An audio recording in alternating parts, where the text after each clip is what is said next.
Bismillahirrahmanirrahim. Assalamualaikum warahmatullahi wabarakatuh.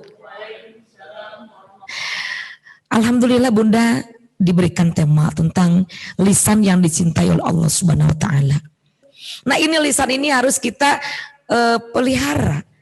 Lisan ini adalah yang menentukan baik buruknya perilaku kita dari bahasa. Karena lisan juga termasuk akhlak. Nah, Nabi itu diturunkan ke muka bumi ini tidak ada lain adalah untuk menyempurnakan akhlak. Maka keberhasilan Rasulullah SAW ini di dalam menegakkan agama Allah, dalam berdakwah itu, berhasilnya Nabi itu ya dengan lisannya yang baik.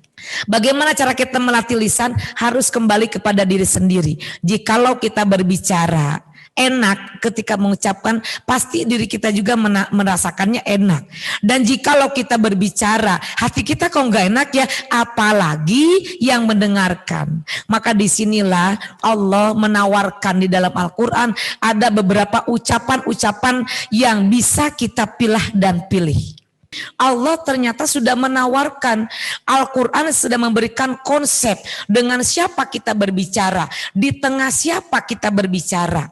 Maka pertama bahwa perkataan itu harus disesuaikan dengan adat istiadat. Mana pembicaraan yang sesuai?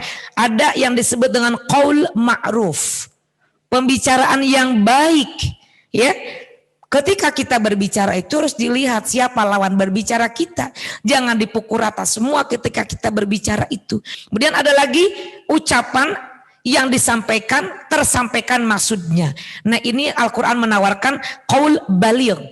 Jadi term yang kedua adalah ucapan atau lisan yang baik itu ucapkan ilmu yang didapat kepada orang lain. Yang ketiga adalah qaul maisur. Berbicara itu, lisan itu yang dicintai Allah itu, berbicaralah yang memudahkan orang memahami. Memahamkan orang dalam pikiran kita itu tidak mudah. Lalu kita bagaimana agar orang itu paham akan pembicaraan kita? Maka kita harus melatih diri.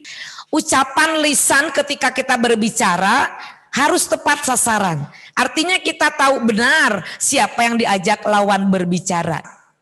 Ketika berbicara ucapkan bahasa yang baik, cari kosakata yang baik.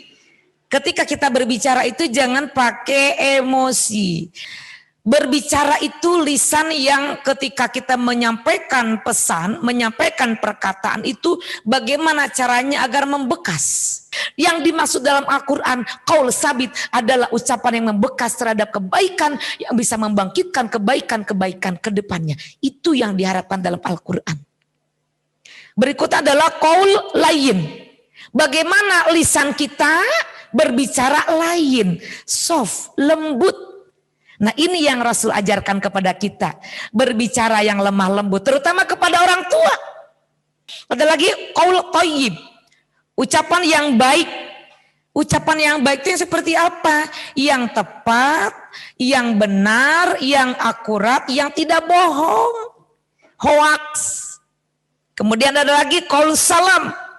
Ucapan lisan yang membawa kedamaian. Yang Al-Quran inginkan, yang Allah inginkan, lisan itu ucapkanlah yang membawa perdamaian. Berikutnya ada qaul fasl. Bagaimana lisan itu bisa membedakan mana yang benar, mana yang salah? Nah, inilah qaul fasl.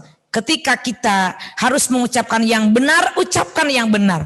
Ketika kita harus mengucapkan yang salah, ucapkan ini salah.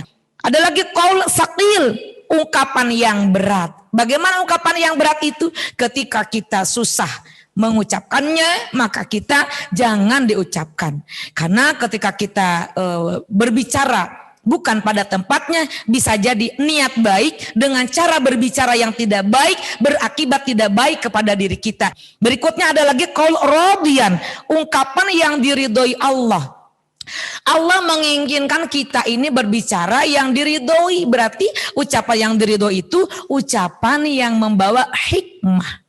Maka kalau kita mau diridhoi oleh Allah, ucapkan yang betul-betul ucapan yang terbaik. Mana ucapan yang diridhoi Allah? Allah menyukai dua kalimat yang berat timbangan pahalanya. Apa? Subhanallah wa bihamdi. Subhanallah wa bihamdi. Ucapan itu dua kalimat yang sedikit lafadznya tapi Allah ridho. Ketika kita duduk ucapan subhanallah, walhamdulillah, wala ilaha illallah, wallahu akbar. Ya, yang terakhir adalah qaul karim, ucapan yang mulia. Maka dengan menjaga lisan kita agar hadirnya kita di tengah-tengah keluarga, di tengah-tengah masyarakat bisa memberikan kenyamanan, memberikan ucapan yang baik dengan kata-kata yang mulia atau qaul karim. Ini yang dapat Bunda sampaikan, mudah-mudahan bermanfaat. Kita ambil rujukan hadis Nabi bahwa surga itu merindukan 4 golongan. Al jannatu mushtaqatun ila arba'atin.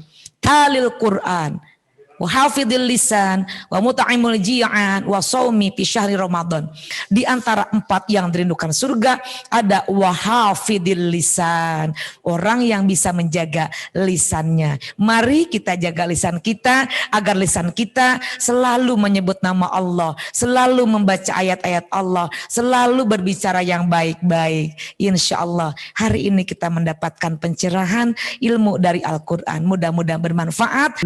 Terima kasih dari Bunda. Assalamualaikum warahmatullahi wabarakatuh. Waalaikumsalam warahmatullahi wabarakatuh.